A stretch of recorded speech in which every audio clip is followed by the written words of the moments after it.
General.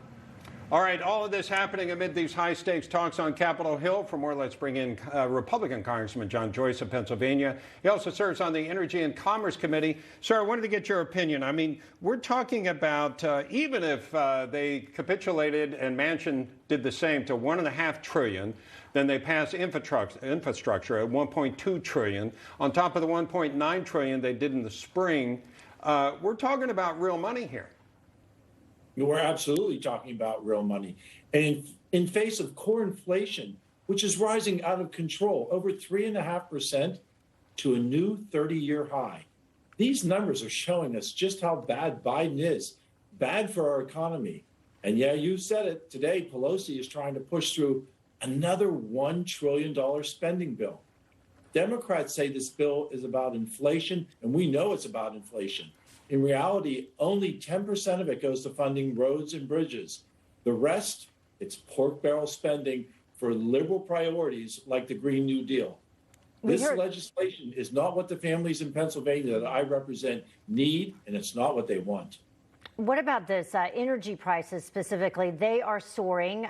President Biden's policies already contributing to global oil supply shortages. Also, crude prices hit $80 a barrel on Tuesday. How is the energy price spike inflicting major damage to the economy right now? Well, just this week, I led my colleagues on the House Energy Action Team in speeches on the floor showing how his failures have hurt the American people. Biden put a moratorium on new drilling in the U.S. and canceled the U.S. pipeline. Front page stories throughout my district are, we're facing increased energy costs just as we're going into the winter.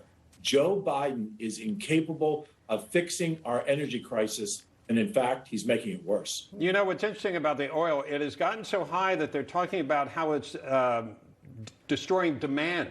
And what that says to me, it's so expensive, people are making other plans. It maybe hasn't shown up completely. We know that the price of a gallon of gas now is probably $1 or so higher than it was a year ago, but probably there's more coming.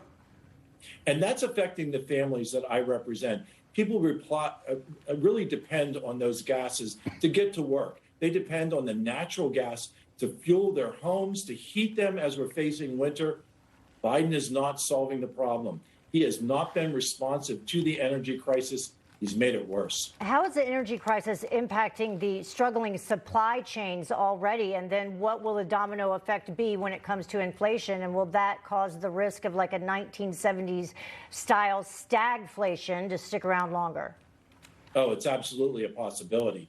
We're seeing this. There's more cost for energy that's needed in businesses, in homes, and it is a supply chain failure. The Pennsylvania pipeline was canceled. That had impact on jobs. It had impact on the entire Northeast, which was relying on that energy.